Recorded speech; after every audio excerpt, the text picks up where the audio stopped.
Bangunannya masih bagus dan saya cukup takjub karena bangunan tahun 50-an masih bertahan sampai di tahun 2019 ini ya gitu. Jadi udah hampir sekitar berapa tuh? 60 tahun lah.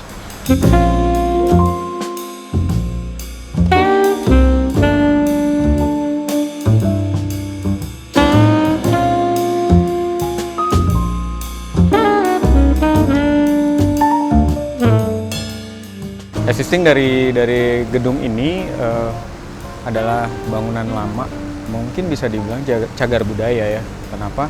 Karena memang bangunan ini berbentuk bangunan kolonial, mungkin dengan style Art Deco dan Jengki. Kenapa saya bilang Art Deco dan Jengki? Karena memang terlihat pada tahunnya di sini bisa kita lihat di plang sebelah sini itu dibangun tahun 54. Tapi menurut sejarah tahun itu di tahun 50-an itu banyak bangunan di Indonesia itu memiliki gaya jengki gitu. Sedangkan di sini lebih ke Art Deco yang menonjol.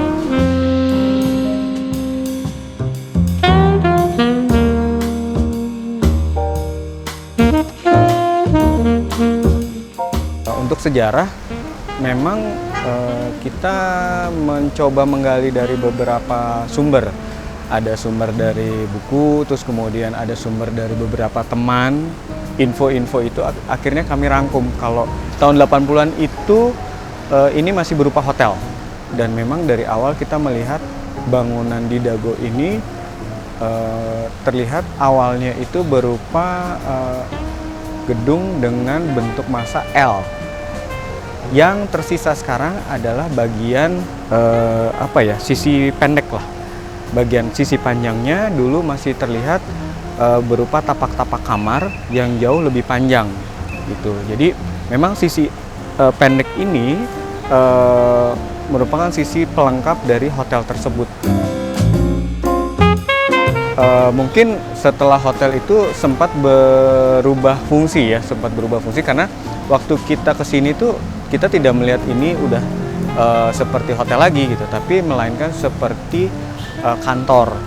Dan waktu itu untuk warna dinding atau dinding luar bagian bangunan ini juga sudah dicat dari disesuaikan dengan logo kantor itu berupa warna orange dan warna biru. Jadi kalau dilihat dari sekitar sekeliling itu masih ada kelihatan karena kita memang membersihkan tapi tidak benar-benar bersih ya, karena memang cuman hanya di katakanlah kalau bahasa teknisnya diamplas aja gitu. Jadi masih ada tersisa warna-warna biru dan warna-warna orange. Dan mungkin dari situ kita melihat ini fungsinya terakhir itu kantor, dan kita melihat kembali fungsi-fungsi di dalamnya, ternyata memang fungsi-fungsi ini masih sesuai dengan apa yang akan kita desain di kemudian hari. Jadi kita mencoba untuk mempertahankan beberapa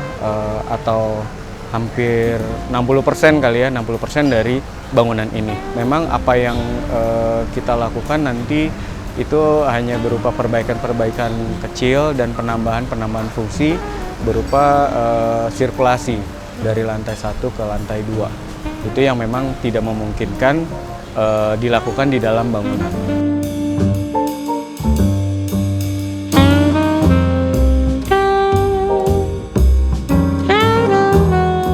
Untuk challenge dari project ini mungkin memang akhirnya mencoba untuk menahan ego di mana tidak semua bagian perlu kita rubah atau perlu kita bongkar, tapi bagaimana kita coba berharmoni dengan bangunan fisik yang ada dan menambahkannya berfungsi lebih baik. Untuk konsep di Dago ini kita mengambil old and new.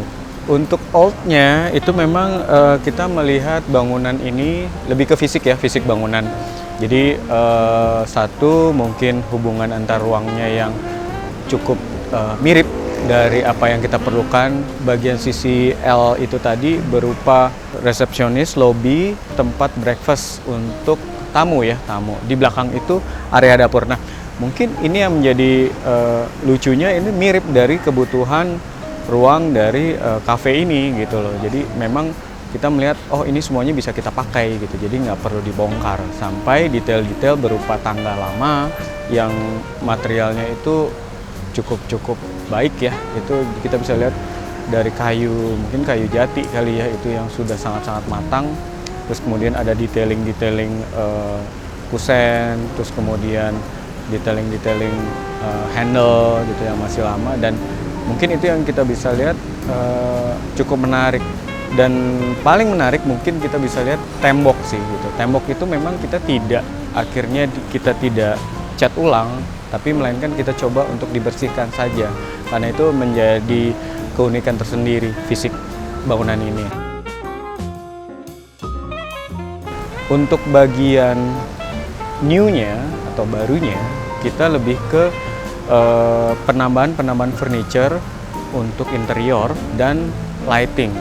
Jadi hal-hal inilah yang membuat antara bangunan dan furniture itu terlihat kontras gitu. Jadi kita bisa melihat yang bekas gitu ya, sama sentuhan-sentuhan baru.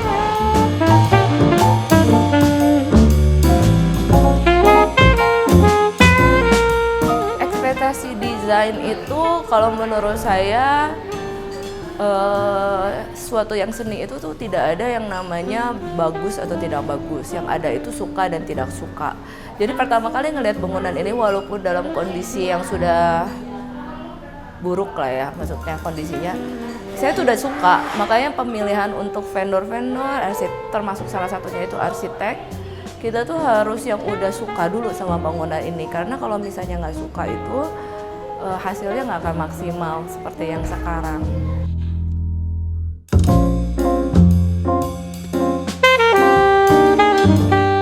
Kita berani ambil gambling untuk tidak diapa-apain tuh karena kita mau coba sesuatu yang berbeda yang kita ekspor, dan salah satunya itu yang kita suka itu adalah warna hijau dan merah yang ada di sini, karena itu tuh butuh berapa tahun untuk menghasilkan kayak gitu. Dan saya lebih setuju juga sih, maksudnya dengan pemilihan arsitek bahwa ini dibiarkan saja, karena ya sayang juga karena itu kan membutuhkan waktu yang lama kan untuk warna itu.